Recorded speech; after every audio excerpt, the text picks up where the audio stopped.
જય શ્રી કૃષ્ણ। જો આજે અમે નાસ્તો અમે સવારમાં શું બનાવ્યું, કોને કોને અત્યારે ઉનાળામાં સ્પેશિયલી ઉનાળામાં આવો નાસ્તો બનાવી દો તો ખોટું લાગી જાય હે ને તો કઈ નહીં હાલો હવે અમે બહાર બેસી ઘડી બહારનું વાતાવરણ રાતનું શું જમવું શું નહીં કોને રોંઢામાં ખબર પડે ખબર જ હશે પણ જેને નથી ખબર નહીં કોમેન્ટમાં કરજો। આખી રોડ વચાડે રિપેર કરે છે મેડમ શાકભાજી લેવા આવી હતી તો એને મને કેવડો મોટો ચૂનો લગાવી દીધો મેં ખાલી જોવો તમે તમારે ભૂખ્યું રહેવું પડ્યું કા દર્શનને પણ ખબર નહોતી કે ગુડ મોર્નિંગ ગાઈસ કેમ છો બધા મજામાં બધાને સવારના જય શ્રી કૃષ્ણ।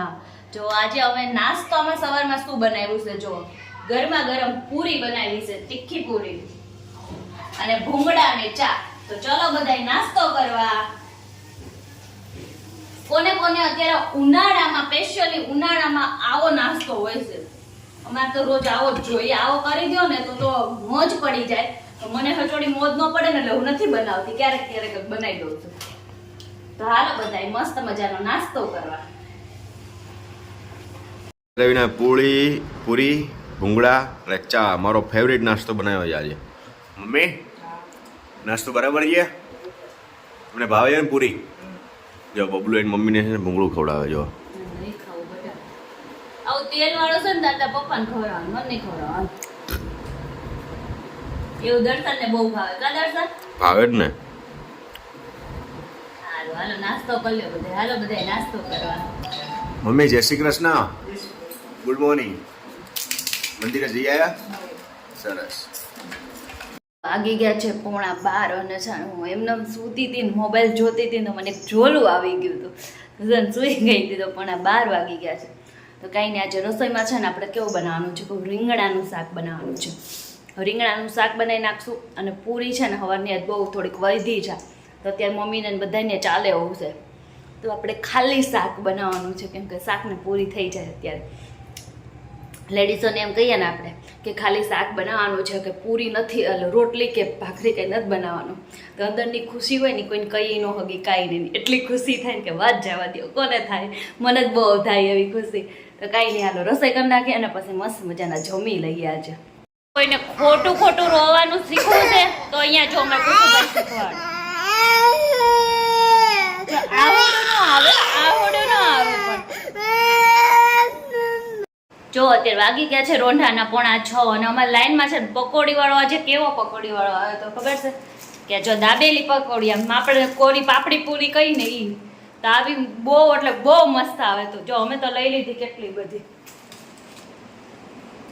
અને અહીંયા જો અમે ખાલી લઈ જ લીધી છે ને હજી એમને ક્યારેક મસાલાવાળી આપણે ખાવી હોય ને એની માટે છે લીધી નહીં તા તો ખાવા હોતે ને બેસી ગયા માણસો કાંઈ એટલે કાંઈ કહેવાય નહીં આ માણસને તો ઈ કરે ને બધું હાલે એણે જો અમારે કાના ભગવાનનો જો મુંગટ તો કોઈ દિવસ એનો ભોય જ નહીં તો એનું બધું ઉડાડી નાખે ઈ આ છોકરો જે વાલાને એવું કર ને એવું ન કરાય જો કાંઈ કહેવાનું તો નહીં પાછું દોઢ કાંઈ કહેવાનું નહીં નગર ખોટું લાગી જાય હે ને દોઢા ખોટું લાગી જાય ને તને ખોટું લાગી જાય છે તને જો સાંભળે છે બેઠો બેઠો તો કાંઈ નહીં હાલો હવે અમે બહાર બેસી ઘડી બહારનું વાતાવરણ આજ સારું છે ગરમી તો રેગ્યુલર આપણે અમદાવાદની હોય એટલી જ રહેવાની છે તો કાંઈ નહીં હાલો ઘડીક વાર હવે બહાર બેસી અને પછી રાતનું શું જમવું શું નહીં આજે તો બપોરે છે ને 1 વાગે અમે સૂઈ ગયા હતા ને તો છેક ઉઠ્યા 3:30 વાગે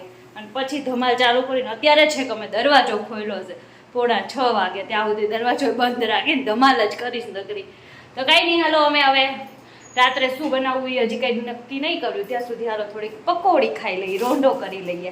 કોને રોંઢામાં ખબર પડે છે રોંઢો એટલે શું કોમેન્ટમાં કહેજો કે રોંઢો એટલે શું ગુજરાતી હશે મારો બ્લોગ જોતા હશે એને તો ખબર જ હશે પણ જેને નથી ખબર ને એ કોમેન્ટમાં કરજો કે શું રોંઢો એટલે શું છે હું રોજ રોંઢો કહું છું પણ રોંઢો એટલે શું એ કોમેન્ટમાં કહેજો।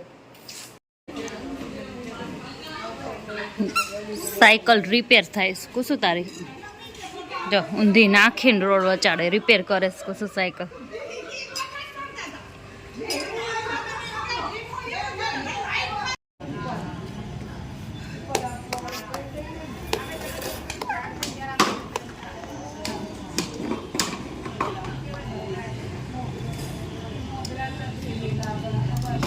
દર્શન મને છે ને રસ્તામાં મળ્યા. હું શાકભાજી લેવા આવી હતી તો એણે મને જોઈને ગાડી ઊભી રાખી.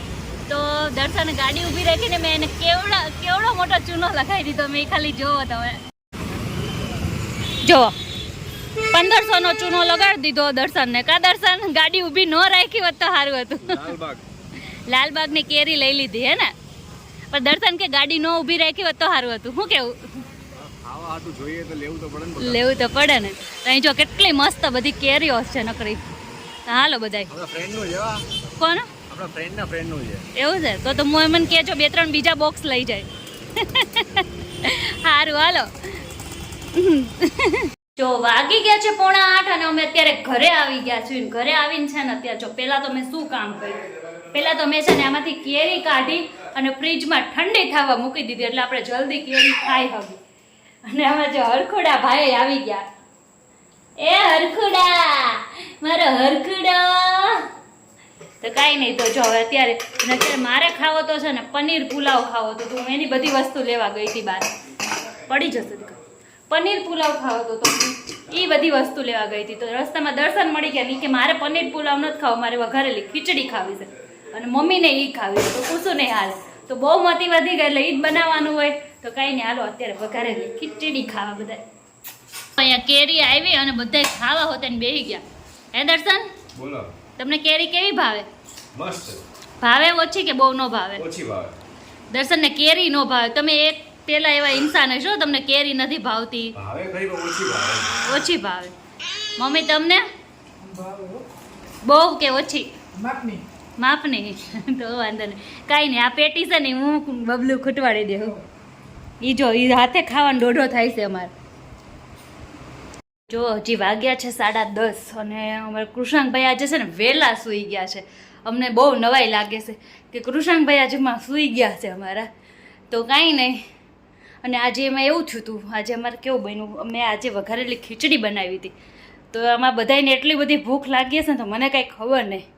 તો બધાએ એટલી દાયબી ને તો મારે ભૂખ્યું રહેવું પડ્યું. કા દર્શન?